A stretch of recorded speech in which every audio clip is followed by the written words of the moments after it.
ahli keuangan publik ya, Bapak Dian Puji Nugraha Simatupang ya, ahli.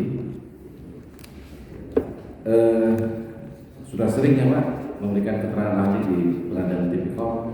Iya, tidak. Kenal dengan terdakwa, ada hubungan keluarga? Tidak ada yang Sudah membaca dakwaan dalam perkara ini? Iya, tidak ada. Nah, kami mulai dari kasus posisi perkara ini Pak ya, ahli ya. Suatu perusahaan negara, katakanlah BUMN, mendirikan anak perusahaan, katakanlah PTA. Nah, kemudian dalam perjalanannya X ditunjuk pada saat pendirian PTA, X diangkat dan ditunjuk sebagai direktur utama. Kemudian PTA melakukan transaksi pembelian tanah. Tapi setelah itu proses jual beli tanah tidak selesai, kemudian oleh penegak hukum uang yang sudah dibayarkan oleh PTA disebut sebagai adanya kerugian keuangan negara. Nah, bagaimana pendapat ahli mendefinisikan anak perusahaan BUMN itu seperti apa menurut peraturan perundang-undangan? Baik, terima kasih ya Majelis. Jadi berdasarkan pasal 1 angka 2 Peraturan Menteri BUMN nomor 4 tahun 2012 sudah diubah yang mulia dalam Permen BUMN nomor 3 tahun 2020. Anak perusahaan BUMN adalah perseroan terbatas. Jadi langsung yang mulia, anak perusahaan itu berbeda sama BUMN kalau anak perusahaan langsung ditetapkan sebagai PT, perusahaan terbatas yang sebagian atau seluruhnya dimiliki atau dikuasai oleh BUMN. Yang perkara yang mulia menunjukkan bahwa tidak hanya kepemilikan dari penguasaan, tapi perkara yang mulia anak perusahaan BUMN itu merupakan langsung entitas hukum perdata karena menyebut langsung sebagai perseroan terbatas. Yang mulia kalau bisa melihat pada BUMN itu berbeda pengertiannya badan usaha, tapi kalau anak perusahaan BUMN yang mulia langsung sebagai entitas perdata sebagai perseroan terbatas. Demikian yang mulia. Nah, dari pengertian tersebut bagaimana kemudian membedakannya dengan BUMN sebagai induknya tadi? Ya, perbedaannya tentu yang mulia pada kepemilikan dan penyertaan modalnya. Kalau negara kan yang mulia dari penyertaan negara langsung sebagaimana diatur di dalam pasal 1 angka 1 Undang-Undang 1923. Sebagaimana dikukuhkan di dalam putusan MK nomor 1 2019 yang menyatakan anak perusahaan BUMN tentu berbeda dengan BUMN yang mulia. Karena ada penyertaan modal langsung dari APBN dibuktikan dengan pendiriannya atau pengalihan imbrengnya yang mulia dengan saham atau uang yang berasal dari APBN saling bertukar dengan saham. Jadi yang mulia si uang BUMN itu, uang yang dari negara itu,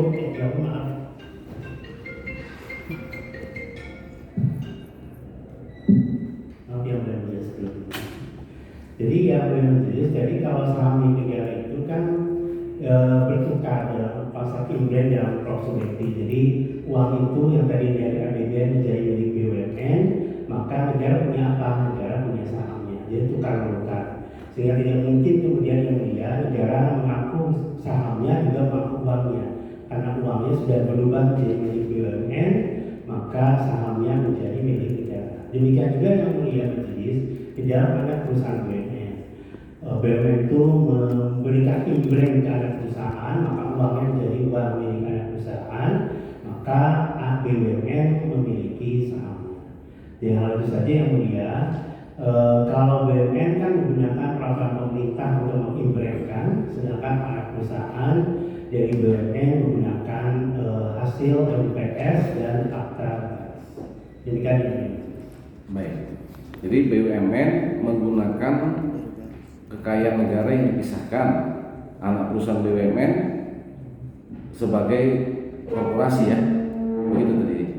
Ya, mereka yang mulia bahwa ada pengalihan kepemilikan. Jadi maksud pengertian kekayaan yang dipisahkan itu adalah pengalihan kepemilikan yang mulia. Jadi uangnya yang sebelumnya milik saya menjadi miliknya si penerima modal tersebut, sehingga menjadi penataan usahanya, penggunaannya disesuaikan dengan badan usaha tersebut. Demikian yang mulia. Nah, dari definisi yang berbeda tadi antara BUMN dengan anak perusahaan BUMN, bagaimana jika kemudian dikaitkan antara anak perusahaan BUMN dengan BUMN dikaitkan dengan keuangan negara? Baik, yang mulia, jadi tadi tidak relevan lagi kemudian apalagi anak perusahaan BUMN yang mulia, karena kan terlalu jauh merantainya menjadi keuangan negara. Yang mulia di pasal 2 angka huruf huruf G yang 67/2003 tidak ada di situ kekayaan negara yang ada di anak perusahaan, yang ada di perusahaan negara, dan tidak dikenal yang mulia pengertian aliran mengalir sampai jauh sumber uang negara sampai kemana-mana itu tidak ada yang mulia, karena keuangan negara itu kan yang mulia majelis adalah hak dan kewajiban. Hak kewajiban itu yang mulia di mana harus dibatasi, karena dalam teori badan hukum kan harus dibatasi supaya apa yang mulia sebagai kewajiban di sana jangan menjadi tanggung jawab saya.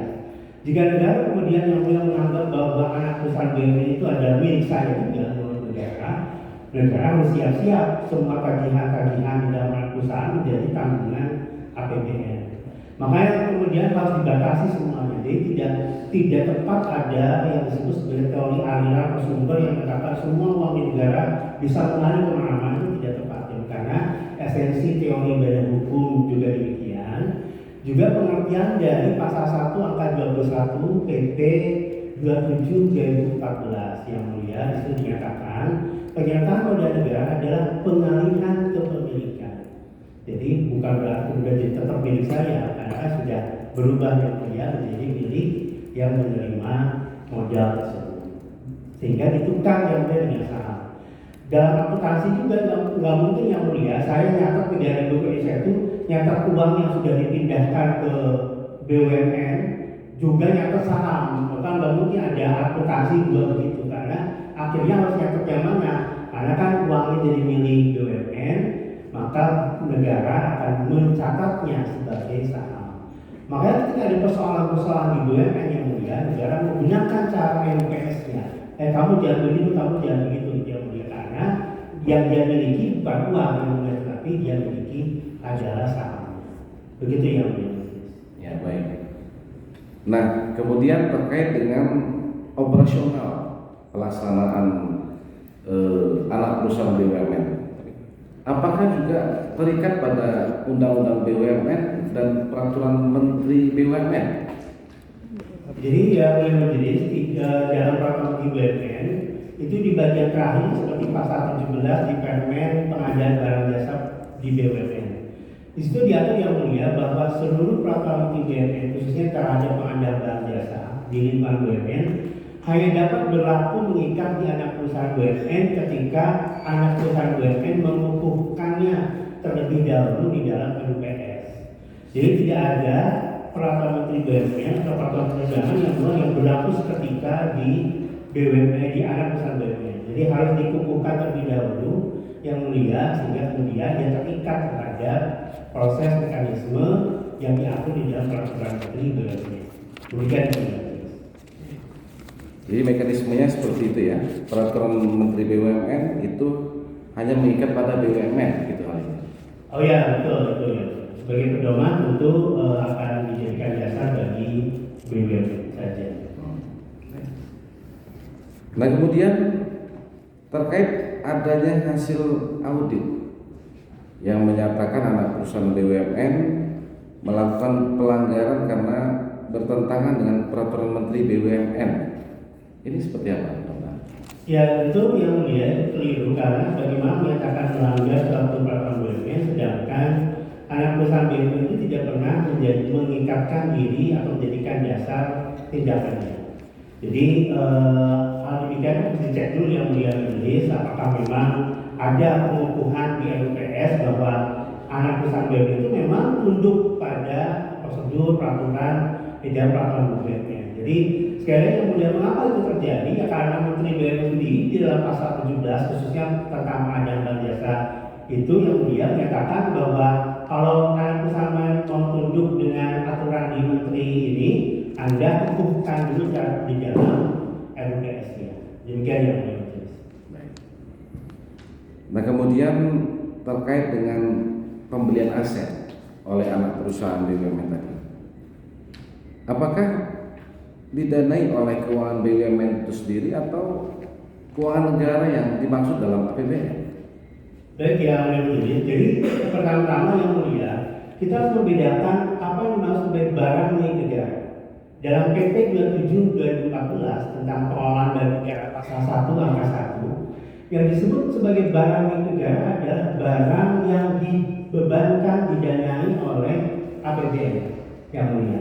Jadi kalau begitu kan yang mulia, secara a contrario, seluruh pembelian barang, tanah atau apapun yang mulia yang bukan didanai APBN kan bukan barang negara.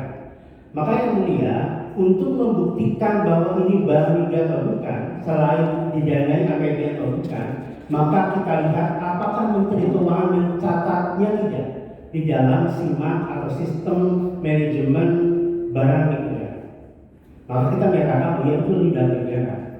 Nah, ketika jadi barang negara yang mulia, maka berlakulah seluruh prosedur sistem mekanisme di dalam peraturan undang-undangan keuangan negara, termasuk di dalamnya ketika dia kehilangan, kekurangan dalam proses pengadaan yang mulia, kita akan menyatakan di situ ada kerugian negara. Tapi kan bukan beban APBN dicatat juga di negara enggak. Bagaimana kita menyatakan berkurang barangnya, tetapi ternyata dia sendiri tidak merasa keberatan karena catatan itu dia tidak mencatat. Karena kalau barang milik anak perusahaan BUMN yang mulia berarti kan dibebankan di kas anak perusahaan BUMN tersebut dan dicatat oleh mereka juga. Begitu yang mulia. Jika demikian, bagaimana ahli membedakan adanya pendanaan BUMN dan pendanaan yang dari APBN? Bagaimana membedakannya dalam operasional? Ya, kalau di dalam membedakannya mulia kita buktikan saja di dalam laporan perolehan barang tersebut, pembeliannya yang mulia. Misalnya saya anak perusahaan saya yang mulia mau membeli tanah, maka kita buktikan. Coba saya lihat laporan keuangan Anda ini sumbernya uang dari mana. Karena dalam laporan keuangan yang mulia akan tercatat oh ya membeli barang ini dari kas anak perusahaan BUMN. Kedua yang mulia kita match ke catatannya. Apakah dicatat dengan nilai yang sama atau tidak? Supaya kita menunjukkan yang mulia apakah betul ada kerugian perusahaan. Bahwa Anda membeli misalnya yang mulia majelis 100 juta, tapi ternyata kok dicatat cuma 90 juta. Berarti kalau itu 10 juta yang berkurang. Tapi kalau match yang mulia 100 juta, tetapi kemudian di kas laporan catatan barangnya itu 100 juta juga yang mulia, berarti memang betul match. Nah persoalannya yang mulia sering terjadi yang mulia, ini kan terjadi semua anak perusahaan BUMN dan BUMN yang mulia. Yang tadi disampaikan ahli hukum pertanahan. Bahwa jangan kemudian pencatatan itu selalu menyatakan bahwa harus ada sertifikat atau kalau apa. Yang penting yang mencatat. Itulah untungnya yang mulia bagi barang milik negara dan BUMN yang mulia. Pencatatan itu adalah yang paling otentik untuk menyatakan itu barang sedang dikuasai atau dimiliki BUMN. Sehingga jangan sampai yang mulia selalu bergantung pada alas pencatatan belum sertifikat atau lainnya. Karena yang mulia majelis, istana negara itu belum ada sertifikatnya, tapi yang utama kan sudah dicatat di dalam SIMAK BUMN bahwa itu milik negara, sumbernya dari mana, dan mengapa sampai sekarang belum disertifikatkan. Nah itulah yang disebut dalam catatan laporan keuangan yang majelis sebagai caleg atau catatan laporan keuangan. Dan catatan laporan keuangan itu yang mulia majelis adalah pengakuan negara atau di BUMN menyatakan itu adalah milik saya atau dikuasai saya. Sehingga ketika kemudian ada orang yang mengklaim dimanapun yang mulia menyatakan itu adalah milik saya, tidak bisa karena pengakuannya sudah ada di dalam laporan keuangan tersebut dan itu diatur yang mulia di dalam PP 71/2010 tentang standar aplikasi pemerintahan dan di dalam penatausahaan di Peraturan Menteri Keuangan 138/2010 yang mulia untuk barang milik negara. Jadi jangan kemudian kita selalu berpikir bagi BUMN, bagi barang negara dan BUMN yang mulia, semua itu harus ada sertifikatnya. Pencatatan itu yang lebih penting. sehingga untuk mengklaim, menyatakan menolak semua pihak manapun yang mengklaim bahwa itu adalah tugas saya. Karena yang seperti demikian yang mulia, di dalam Permen BUMN 13/2013 akhirnya kan menjadi dasar bahwa kalau ada orang yang mengaku ini adalah miliknya orang lain saat di BUMN, maka harus izin Menteri BUMN dulu yang mulia, sehingga BPN bisa menghapusnya. Tapi kalau BPN ada yang mengklaim menerima klaim dari pihak lain bahwa ini ada aset saya dari BUMN, kemudian tidak ada izin Menteri Keuangan, Menteri BUMN yang mulia, jadi sampai kapanpun tidak boleh dikasihkan bentuk sertifikat atau akta lain. Begitu yang mulia. Ya, kembali ke kasus posisi tadi. PTA anak usaha BUMN, anak perusahaan BUMN membeli bidang tanah kepada PTC. Dalam proses pembelian tanah tadi, PTA menggunakan dana uang penyertaan modal dari induk dan obligasi. Nah, apakah dalam konteks ini PTA membeli tanah tadi menggunakan uang negara? Jadi untuk membuktikan bahwa betul dia menggunakan langsung dari pernyataan tadi yang mulia majelis, maka kita akan membuktikannya dari apakah terdapat perubahan akte notaris terhadap komposisi dari pernyataan modal BUMN maupun negara. Kalau tidak ada yang mulia, berarti dia sudah menggunakan uang yang berasal dari kasnya yang dikelola sendiri, yang kemudian dia akan tanggung jawabkan melalui prosedur LPS kembali. Jadi untuk menunjukkan yang mulia bahwa itu pakai uang negara atau tidak atau uang BUMN, maka kita melihat apakah ada PP perubahan pernyataan modal negara yang menunjukkan bahwa penurunan kepemilikan negara atau penurunan kepemilikan BUMN tersebut. Begitu ya mulia. Jadi tidak termasuk ya itu penggunaan uang negara. Iya, tidak termasuk apabila ternyata PP-nya tidak pernah berubah menurun maupun akte notaris terhadap pembelian perusahaan BUMN itu dia juga pernah menurun. Begitu yang benar. Baik. Mengenai kerugian dalam anak perusahaan BUMN dikaitkan dengan surat edaran Mahkamah Agung nomor 10 tahun 2020. Bagaimana pendapat Anda? Baik yang menjadi di dalam huruf A angka 4 di SEMA 10/2020 kan yang mulia, disitu dinyatakan bahwa kerugian anak perusahaan BUMD menjadi kerugian negara, bukan kerugian negara yang mulia majelis apabila terpenuhi dua syarat. Satu yang mulia, dia memperoleh tidak bersumber dari APBD atau penyertaan dari BUMN dan yang penting yang mulia karena pakai dan menggunakan atau menerima fasilitas negara. Jadi sikap Mahkamah Agung yang mulia menyatakan bahwa jangan gara-gara Anda mendapatkan sumber dari APBN atau Anda mendapat pernyataan inden dari BUMN jadi ujung-ujung kerugian negara, tidak. Tetapi Mahkamah Agung berpendapat harus ada kata dan terpenuhi, yaitu menerima atau menggunakan fasilitas negara. Sehingga akhirnya yang mulia dua syarat itu terpenuhi terlebih dahulu di anak perusahaan BUMN untuk menyatakan bahwa itu menjadi kerugian negara. Begitu ya mulia. Ya, dikaitkan dengan kasus posisi tadi seperti apa? Makanya kemudian kan yang mulia maksud dari wanitanya apa sih menggunakan dan menerima fasilitas? Yang mulia menerima dan menggunakan fasilitas itu kalau uang berarti dia yang mulia kita tunjukkan bahwa dia mendapatkan dana langsung belangko hibah, subsidi gitu yang mulia, pembebasan pajak, keringanan pajak, maka itu dapat fasilitas uang. Bagaimana kalau untuk barang yang mulia kita tanya apakah ini barang ini ternyata akan dicatat oleh negara Indonesia atau ternyata di atasnya itu dia pakai gedung yang gedungnya itu yang mulia dalam operasional kegiatan yang dibiayai itu ternyata dia gedungnya itu masih milik negara Indonesia, sertifikatnya atau surat bangunannya, atau menggunakan surat berharga misalnya dia mendapatkan fasilitas dalam bentuk sukuk yang mulia yang kemudian diserahkan kepada anak perusahaan tersebut. Jadi pembuktian itu yang mulia mudahnya kita tanyakan aja ke anak perusahaan BUMN. Coba Anda terhadap proyek pembelian tanah ini misalnya yang mulia majelis, apakah Anda mempertanggungjawabkan menggunakan double accounting enggak? Jadi misalnya yang mulia apakah dia menggunakan akuntansi pemerintahan yang kemudian karena dananya ada dari pemerintah dan menggunakan lima fasilitas yang mulia majelis, atau memang cuma satu yaitu ke NPS saja. Jadi kalau begitu kan dia hanya bersifat kerugian perseroan yang bukan kerugian negara, karena sekali lagi yang mulia dibuktikannya kita tanya saja apakah dalam proses ini menggunakan double accounting atau cuma one accounting saja. Begitu yang mulia. Ya.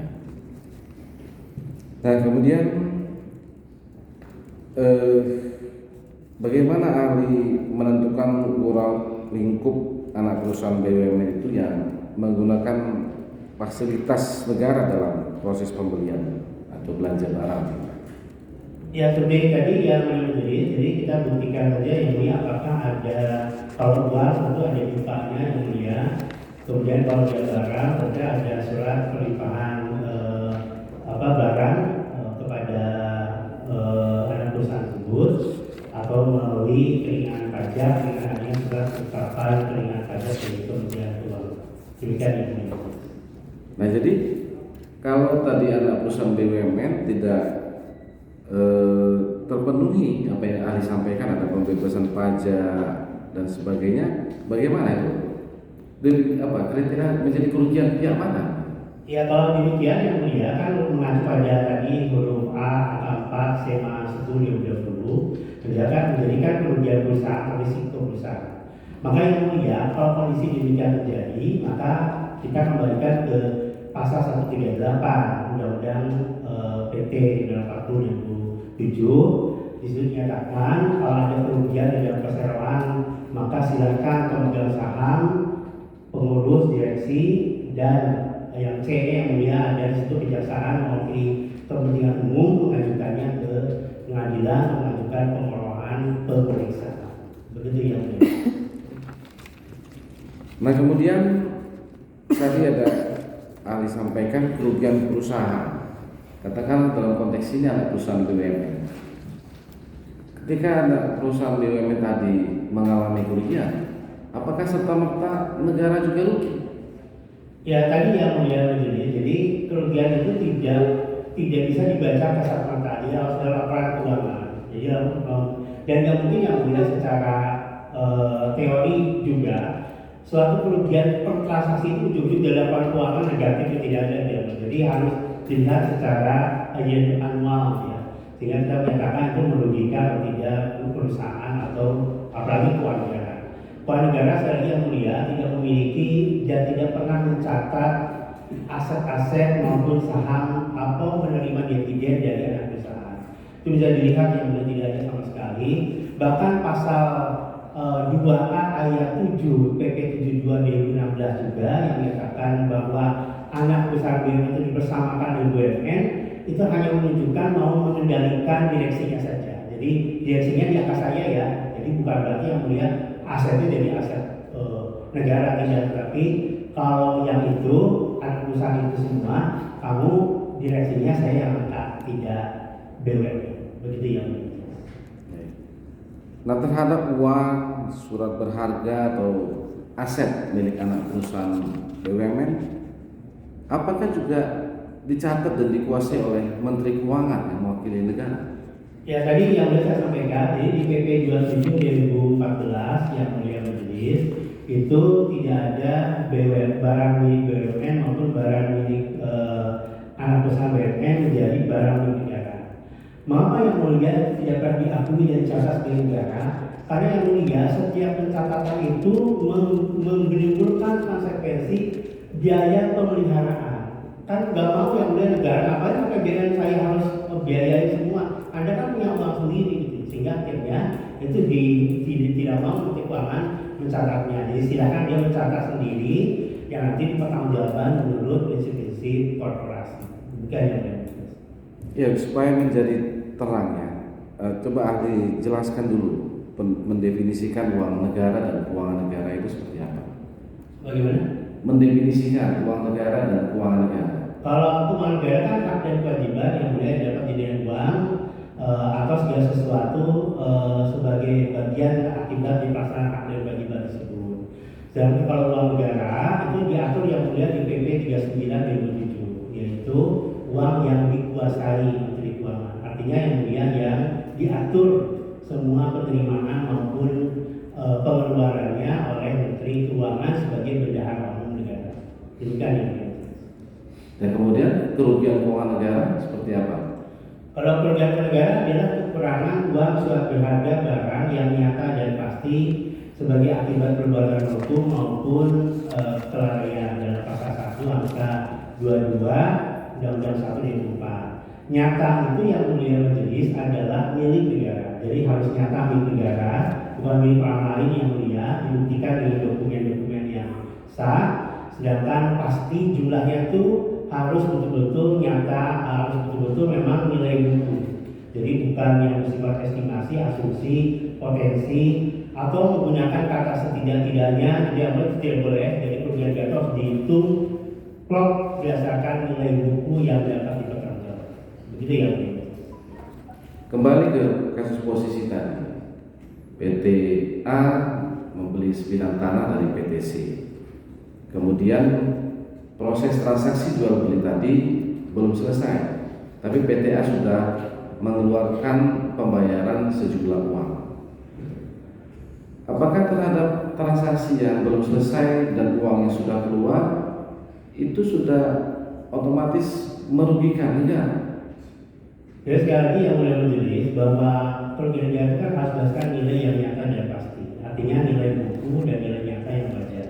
Kalau berdasarkan pasal 39 PP 38 2016. Maka perhitungan terhadap bahwa apakah transaksi tadi belum selesai itu tetapi tetap dicatatkan di dalam laporan barangnya di dalam salah misalnya ini sedang dalam penyelesaian. Nah itu sepanjang itu ada yang mulia berarti tetap diakui. Jadi tidak bisa yang mulia menyatakan bahwa jadi kita harus melihat betul, makanya auditor itu yang mulia bukan mengeluarkan dan bukan uang yang keluar maupun masuk. Kalau gitu kan matematis. Kan auditornya yang mulia dalam pasal 1 angka 1 Undang-Undang 15 2004 itu adalah mengidentifikasi. Berdasarkan apa yang mulia? Nilai buku. Maka nilai bukunya dicek apakah memang Anda nyata atau tidak. Mengapa Anda tidak catat bahwa uang keluar 100 juta? Kok Anda nggak nyatat di dalam hasil perolehan yang diakui di pengakuannya? Oh, akhirnya dia dicatat yang sudah uang 100 juta.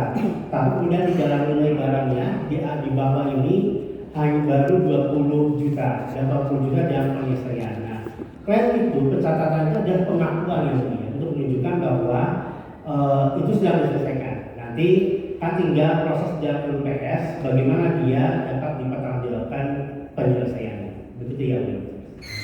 Ya, bagaimana menentukan secara konkret adanya kerugian keuangan negara yang nyata dan pasti itu secara hukum? Ya, tadi yang mulia berdasarkan pasal 39 PP 38 2016 harus berdasarkan nilai buku dan nilai nyata. Jadi yang mulia yang dilihat itu bukan dokumen bonbonnya. Kalau itu kan jangan jadi auditor. Auditor mengidentifikasi, maka lihat laporan keuangan, lihat catatan barangnya, calegnya istilahnya mulai dalam standar akuntansi, sehingga kita lihat. Yang bahaya kan yang mulai dalam caleg ternyata belum ada. Nah itu berarti kan memang pengendara yang tidak mencatatnya. Karena kan fungsi auditor ada mengidentifikasi, ada pengeluaran 1.000, Anda tidak catat bahwa ternyata ada belum selesai. Nah caleg itulah yang menyatakan klaim pengakuan secara akuntabilitas, akuntansi kan akuntabilitas yang menyatakan bahwa itu sedang kami selesaikan dan kami kuasai. Begitu ya, Bu. Dalam transaksi penjualan pembelian bidang tanah tadi oleh PTA mencatatkannya dalam laporan keuangan sebagai aset ya, yang belum selesai. Gitu. Apakah ini sudah memenuhi kriteria nyata dan pasti tadi? Oh ya betul yang mulia, berarti kan sudah dicatat berarti sudah bagus ya mulia.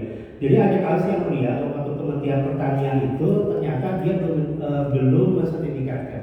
Tapi waktu saya tanya apakah Anda sudah mencatat, ya ternyata untungnya yang sudah dicatat. Jadi oleh sebab itu ketika ada klaim gugatan ke Pengadilan Perdata bahwa itu miliknya seseorang di lahan di Kementerian Pertanian yang mulia tidak terpenuhi karena sudah ada pencatatannya.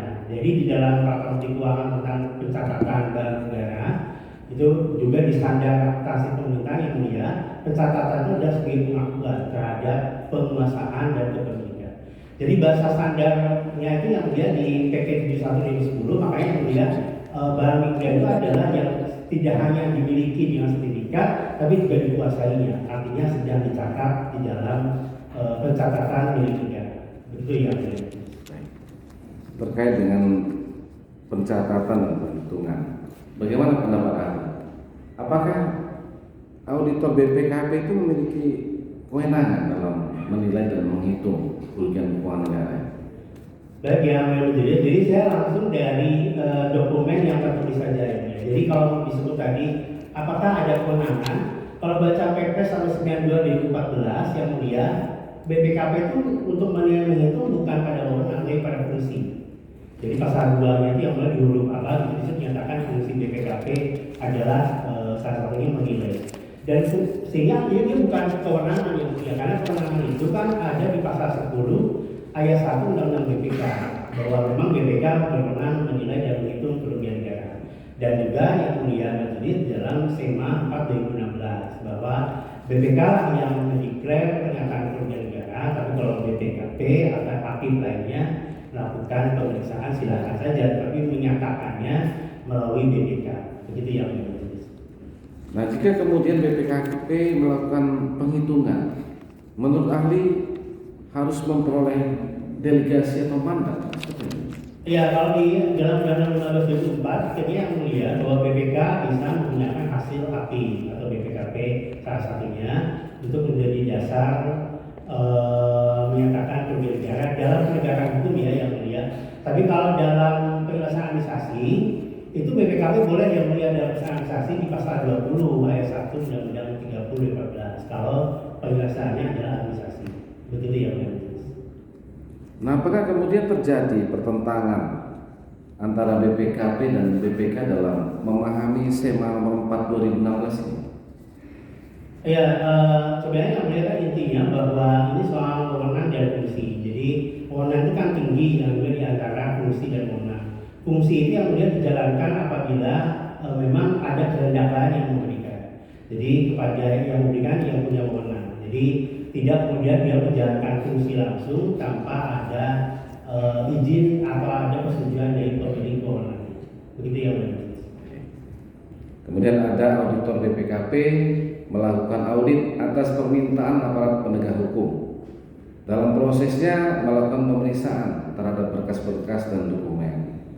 Kemudian menyimpulkan dan melihat adanya total pembayaran dan realisasi, membandingkan dan mengurangannya. Apakah sesederhana itu menghitung kerugian keuangan negara? Ya, kemudian tadi yang saya sampaikan, jadi auditor itu mengidentifikasi. Jadi kalau yang menghitung ulang tambah dan apa itu kan tidak usah profesi auditor, cukup siapa juga bisa menilai. Tapi kan ini mengidentifikasi. Maka identifikasinya kembali yang melihat pada nilai buku dan nilai nyata yang wajar. Maka yang melihat majelis kan mereka semua akan membantu yang melihat majelis semua karena dia akan menyampaikan buku yang kami sampaikan ada laporan keuangan ini, hasil dari catatan yang ini. Nah, itu yang kemudian diujilah yang kemudian majelis di sini supaya sifat dari audit itu reasonable assurance, meyakinkan kita semua sehingga tidak ditolak ke yang mulia karena memang sudah diyakinkan berdasarkan nilai buku dan nilai nyata yang wajar. Begitu ya, Pak. Nah, kemudian dalam laporan tahunan keuangan perusahaan PTA itu ternyata di tahun buku itu memperoleh keuntungan. Ya. Bagaimana pendapatnya? Karena tadi auditor tadi setelah sekian lama kemudian menghitung rugi, itu seperti apa? Ya, makanya yang beliau menjelaskan berarti kalau ini kan bukan merugikan perseroan, tapi kan ada suatu tindakan risiko yang ada pada transaksi tertentu, sehingga mitigasinya yang ditanyakan, mitigasinya apa oleh UPS atau oleh Dewan Komisaris, sehingga mitigasi itulah yang menjadi dasar yang mulia untuk menyatakan bahwa kemudian harus dilakukan mitigasi demikian. Karena kalau itu rugi yang mulia, catatan itu berarti kan harus dinyatakan ada catatan kerugian atau dinyatakan barang tidak ada. Tapi kalau dia catatan laporan keuangan ternyata sedang dalam upaya penyelesaian dan sebagainya, berarti kan tidak ada kerugian yang nyata dan pasti. Begitu yang mulia. Oke. Nah, terkait dengan keuangan negara dan sebagainya itu, ini siapa yang pihak yang berkompeten atau berwenang melakukan pengelolaan terhadap uang negara?